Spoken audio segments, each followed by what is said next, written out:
Hello friends, नमस्कार। मैं प्रियंका स्वागत करती हूँ आप सभी का आपके अपने चैनल टारगेट टीचर जॉब और target UP TET C TET app में।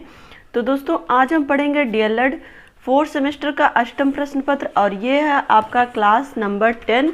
और दोस्तों, यहाँ पर हम पढ़ेंगे आज आपका अध्याय नंबर 3। तो 2 अध्याय हम लोग कंप्लीट कर चुके हैं, यानी कि अध्याय नंबर 1 और अध्याय नंबर 2।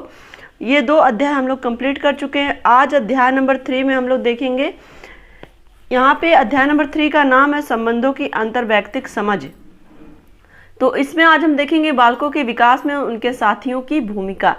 तो चलिए देखते हैं कि किसी भी बालक के विकास में उनके साथी की क्या भूमिका होती है।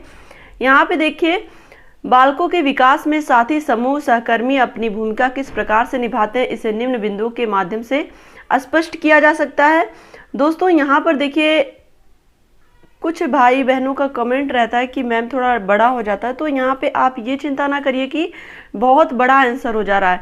यहाँ पे आपको बस यही देखना है कि हमें जो चीज़ें हम पढ़ रहे हैं वो समझ में आ रहा है कि नहीं आ रहा है, क्योंकि आपको तो छोटे आंसर सीरीज में भी मिल जाते हैं। तो यहाँ पे हमें छोटा नहीं देखना, बल्कि हमें उसके बारे में सही से समझ, कोई भी टॉपिक जो पढ़ रहे हैं उसमें हमें सही से समझ आ रहा है कि नहीं आ रहा है, क्योंकि यहाँ पे समझाने के पर्पज़ से ही हम थोड़ा सा एक्सप्लेन करने के नाते ही बड़ा यहाँ पे लिखते हैं। अगर हमें लिखने में नहीं दिक्कत हो रही है तो आपको समझने में भी नहीं होनी चाहिए, क्योंकि जब हम किसी भी चीज़ को सही ढंग से समझे रहेंगे तभी हम एग्जाम में लिख पाएंगे। दोस्तों, यहाँ पे ये सारा सब्जेक्ट जो है, ये ऐसे सब्जेक्ट हैं जैसा कि आपने इसके पहले हम लोग पढ़ चुके हैं, सामाजिक अध्ययन या फिर ये शांति शिक्षा। ये सब सब्जेक्ट ऐसे सब्जेक्ट है जिसको आपको समझना जरूरी है। तो उसके लिए आपको थोड़ा सा एक्सप्लेन करने के लिए बड़ा तो होगा ही। और यहाँ पे मैं ये भी कोशिश करती हूँ कि आपको वही पॉइंट, वही बिंदु लिखाए जाएं जो कि आपके लिए ज़्यादा सही है, जो कि आपको समझ में आए। तो यहाँ पे चलिए देखते हैं। पहला है, बालक अपनी प्रत्येक बात अपने साथियों से साझा करता है, जिससे उनमें भावनाओं को व्यक्त करने की क्षमता का विकास होता है। तो दोस्तों, ये बहुत ही महत्वपूर्ण बिंदु है कि जो बालक होते हैं वो अपनी पर्सनल जो भी प्रॉब्लम होती है या फिर जो भी बातें होती हैं वो अपने फ्रेंड्स से शेयर करते हैं। वो क्योंकि वहाँ पर अगर हम बात करें, हर घर में ऐसा माहौल नहीं मिलता है उन्हें कि अपने पेरेंट्स से वो खुल के बात कर पाएँ। तो कहीं ना कहीं उन्हें अपने फ्रेंड्स से कहने में वो हेजिटेशन नहीं होता है, तो वो अपनी बातें बहुत ही आसानी से अपने फ्रेंड्स से कह पाते हैं। यहाँ पे देखिए, नंबर 2 है, बालक अपने साथियों सहपाठियों के साथ खेल कूद करते हैं, इससे उनका शारीरिक विकास ठीक प्रकार से होता है। तो दूसरा बिंदु यहाँ पे देखिए कि बालकों के विकास में दूसरी भूमिका क्या होती है साथियों की, कि वो अपने सहपाठियों के साथ खेलते कूदते हैं, जिससे कि उनका शारीरिक विकास होता है।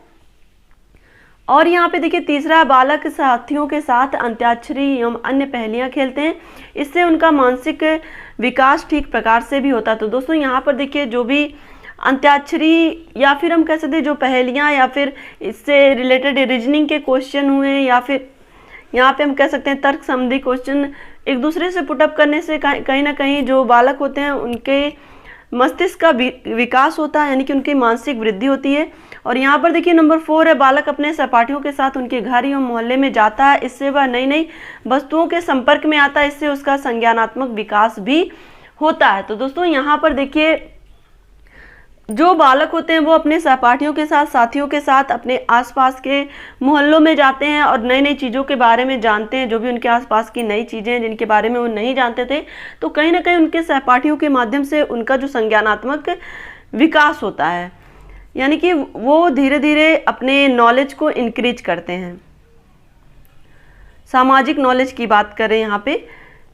और दोस्तों, यहाँ पर देखिए, नंबर 5 है, बालक अपने साथियों को विभिन्न विषयों पर बातचीत करते हुए देखता है, तो वह भी प्रत्येक मुद्दे पर अपनी बात निसंकोच होकर रखने लगता है, वह भी अपने भविष्य को लेकर जागरूक होने लगता है। तो जाहिर सी बात है दोस्तों, जब हमारी फ्रेंड्स, अक्सर देखते हैं कि जो ब्रिलियंट बच्चे होते हैं उनके फ्रेंड्स भी वैसे ही होते हैं। क्यों? क्योंकि संगति का असर बहुत ज़्यादा पड़ता है। अक्सर आपने देखा होगा कि जो बच्चे जैसे होते हैं वो ऐसे, जिनका जिस तरह का नेचर होता है, जिस तरह का स्वभाव होता है, उसी तरह के बच्चों के साथ वो रहना पसंद भी करते हैं। तो यहाँ पर देखिए, जो यहाँ पे अगर बालक के जो सहपाठी हैं, अगर वो अलग अलग मुद्दों पे बात कर रहे हैं तो कहीं ना कहीं उसके भी समझ में वो सारी चीज़ें धीरे धीरे आने लगती हैं और वो भी निसंकोच उन सारे मुद्दों पे बात करना शुरू कर देता है। और अगर बात करें भविष्य की प्लानिंग की तो वो भविष्य की प्लानिंग भी करने लगता है।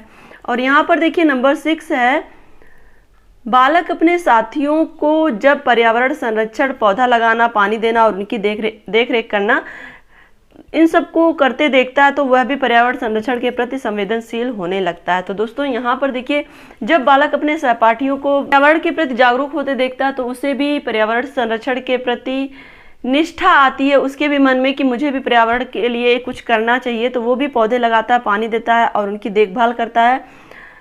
इस तरह से वो पर्यावरण संरक्षण के प्रति संवेदनशील बनता है, यानी कि उसके अंदर भी अब इमोशन आने लगते हैं, भावनाएं आने लगती हैं कि किस तरह से जो पर्यावरण, हमारा पर्यावरण है वो पेड़ पौधों से ही स्वच्छ रहेगा। और पर्यावरण में पेड़ पौधे ही हमें ऑक्सीजन देते हैं, हमें स्वच्छ वायु देते हैं, यहाँ पे कह सकते हैं। तो चलिए देखते हैं दोस्तों, नेक्स्ट पॉइंट है यहाँ पे आक्रामकता। तो आक्रामकता मतलब होता है एग्रेशन। तो दोस्तों आक्रामकता मतलब होता है अपने आप को, एग्रेसिव शब्द आपने सुना होगा। तो यहाँ पे देखिए आक्रामकता शब्द लैटिन भाषा के एग्रेसियो यहाँ पे देखिए इंग्लिश में भी लिखा है, शब्द से बना है। तो दोस्तों यहाँ पर देखिए जो आक्रामकता होती है उसको इंग्लिश में कहते हैं एग्रेशन, और आक्रामकता शब्द लैटिन भाषा के एग्रेसियो शब्द से बना है। और ये आपके बहुविकल्पी में पूछा भी जा सकता है कि आक्रामकता शब्द का लैटिन भाषा में क्या कहते हैं। तो यहाँ पे देखिए जिसका अर्थ होता है आक्रामकता या फिर हमला, आक्रामकता या फिर हमला। क्लियर।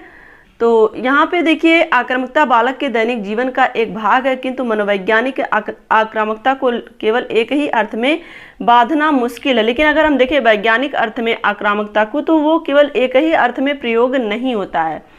तो यहाँ पर आगे देखिए तो और ही अच्छे ढंग से आपको समझ में आएगा।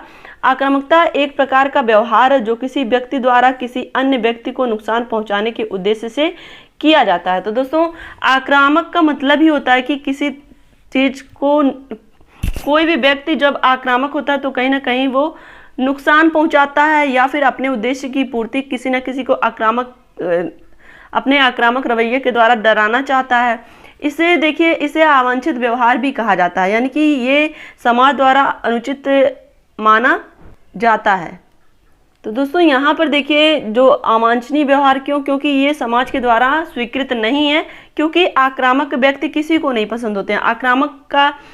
आक्रामकता का प्रदर्शन शारीरिक रूप में जैसे मारपीट, लूट मार, या मौखिक रूप में भी होता है जैसे बातों द्वारा किसी को पीड़ा देना। तो दोस्तों आक्रामकता ये दो तरह की यहाँ पे देखिए, एक तरह से शारीरिक मारपीट है, यानी कि शारीरिक रूप से उसका प्रदर्शन करना, और मौखिक रूप से हम अपनी बातों के द्वारा किसी को आहत करते हैं तो वो भी कहीं ना कहीं आक्रामक रूप से लोग ऐसी बातें बोलते हैं जिसकी वजह से हम आहत होते हैं। तो यहाँ पर देखिए बस के अनुसार आक्रामकता एक ऐसी अनुक्रिया है जो दूसरे प्राणी को एक अनिष्टकर उद्दीपन प्रदान करती है।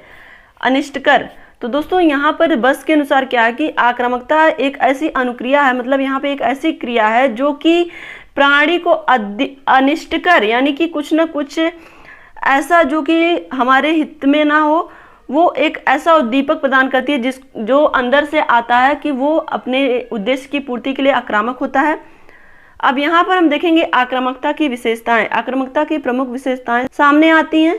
यहाँ पे देखिए पहला हानिकारक व्यवहार। तो दोस्तों आक्रामकता एक हानिकारक व्यवहार है क्योंकि यह जानबूझकर किसी को कष्ट या हानि पहुंचाने के उद्देश्य से किया जाता है। तो दोस्तों अक्सर हमने देखा कि जो आक्रामकता होती है या जो आक्रामक लोग होते हैं वो कहीं ना कहीं हमें जानबूझकर कष्ट पहुंचाना चाहते हैं या हानि पहुंचाने के उद्देश्य से ये आक्रामक व्यवहार करते हैं। क्लियर। यहाँ पे देखिए नंबर 2 है व्यक्तिगत भिन्नता। सभी में आक्रामकता की प्रवृत्ति पाई जाती है। यह बात और है कि इस प्रवृत्ति की मात्रा भिन्न भिन्न व्यक्तियों में भिन्न भिन्न हो जाती है, अतः आक्रामकता में व्यक्तिगत भिन्नता होती है। तो दोस्तों यहाँ पर देखिए व्यक्तिगत भिन्नता का क्या मतलब है कि जो आक्रामकता होती है उसमें अलग अलग व्यक्तियों में अलग अलग तरह की आक्रामकता पाई जाती है, यानी कि कोई व्यक्ति बहुत ज़्यादा आक्रामक हो जाता है, कोई थोड़ा कम होता है, यानी कि सब में अलग अलग तरह की उसके व्यक्तिगत भिन्नता के आधार पर आक्रामकता पाई जाती है। क्लियर। यहाँ पे देखिए नंबर 3 है उद्देश्यपूर्ण व्यवहार। आक्रामकता उद्देश्यपूर्ण होती है। व्यक्ति आक्रामक व्यवहार सोच समझ एवं जानबूझकर दूसरों को पीड़ा पहुंचाने के उद्देश्य से करता है। तो दोस्तों उद्देश्यपूर्ण व्यवहार होता है आक्रामकता। अक्सर देखते हैं लोग अपनी बात साबित करने के लिए भी आक्रामक हो जाते हैं, जहां पर अगर वो गलत हैं फिर भी अगर उन्हें अपनी बात साबित करनी है तब भी वो आक्रामक के रूप में अपनी बात को सही साबित करना चाहते हैं। और कभी कभी आक्रामक व्यवहार जो होता है ना वो सोच समझकर जानबूझकर दूसरों को पीड़ा पहुंचाने के उद्देश्य से भी किया जाता है। आक्रामक का मतलब होता है यहाँ पर इतना क्रोध जिससे कि लोग उसके क्रोध से डर जाएं, यहाँ पे इस तरह का व्यवहार क्रिएट किया जाता है। और यहाँ पर देखिए सक्रिय अथवा निष्क्रिय नंबर 4 है। आक्रामकता सक्रिय या निष्क्रिय दोनों प्रकार की हो सकती है। जब हम किसी को प्रत्यक्ष हानि पहुंचाते हैं तो उसे सक्रिय आक्रामकता कहते हैं। किसी व्यक्ति के मार्ग में बाधाएं उत्पन्न करना अप्रत्यक्ष आक्रामकता है। तो दोस्तों यहाँ पर देखिए सक्रिय और निष्क्रिय दो तरह की आक्रामकता बताई गई है। जब हम किसी को प्रत्यक्ष रूप से नुकसान पहुंचाते हैं तो वो सक्रिय आक्रामकता के रूप में आता है। लेकिन अगर हम उस व्यक्ति को प्रत्यक्ष रूप से ना नुकसान पहुंचा के बल्कि उसके रास्ते में बाधाएं उत्पन्न कर दें तो वो अप्रत्यक्ष आक्रामकता होती है। और यहाँ पर देखिए नंबर 5 है प्रकट एवं अप्रकट। आक्रामक व्यवहार प्रकट या अप्रकट दो प्रकार का होता है।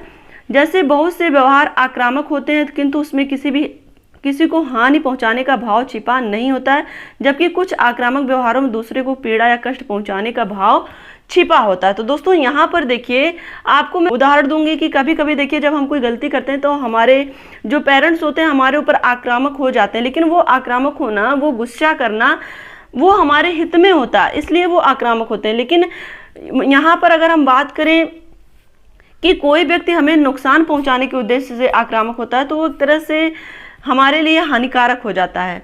तो दोस्तों आज के लिए बस इतना ही। वीडियो को लाइक करिएगा, अपने दोस्तों के साथ शेयर करिएगा और अगर आप चैनल पे नए हैं तो प्लीज़ चैनल को सब्सक्राइब भी करिएगा। और दोस्तों कमेंट के माध्यम से हमें ज़रूर बताया करिए कि हमारा ये प्रयास आपको कैसा लगता है, हमारे पढ़ाने से आपको कितना लाभ होता है। क्योंकि दोस्तों जब तक आप हमें फीडबैक नहीं देंगे तो हमें हमारा जो भी उद्देश्य है वो कितना पूरा हो रहा है ये समझ में नहीं आता है। तो आप अपना कमेंट जरूर लिखा करिए और इसी तरह से आप अपनी मेहनत जारी रखिए। आपका हिंदी और सामाजिक अध्ययन विषय कंप्लीट हो चुका है, जिसकी लिंक आपको डिस्क्रिप्शन में मिलेगी। और Telegram channel target teacher job, Telegram channel पर भी लिंक, सारे वीडियोज की लिंक है, सारे वीडियोज हैं। और दोस्तों इसके अलावा आपको चैनल की प्लेलिस्ट में भी सारे लिंक अवेलेबल हैं। तो आपको जहां भी सुविधा हो आप वहां से अपनी स्टडी करिए, बस आप मेहनत करिए और अच्छे से अच्छे मार्क्स गेन करिए। दोस्तों इसके अलावा आपको टारगेट यूपीटेट सीटेट ऐप भी आप प्ले स्टोर से डाउनलोड कर लीजिए। इसके माध्यम से आप जितने भी सब्जेक्ट आप पढ़ रहे हैं उन सब के चैप्टर वाइज आपको टेस्ट पेपर मिल जाएगा, जिससे आपको ये पता चलेगा कि आपका कितना तैयार है कौन से सब्जेक्ट में। तो दोस्तों मेरा दूसरा चैनल है परी की मॉम, आप उसको भी जरूर सब्सक्राइब कर दीजिएगा। मिलते हैं नेक्स्ट वीडियो में। अपना ध्यान रखिए, अपनों का ध्यान रखिए, अपने आसपास सफाई रखिए और इसी तरह से आप अपनी मेहनत करते रहिए। Take care, bye bye, love you all, जय हिंद।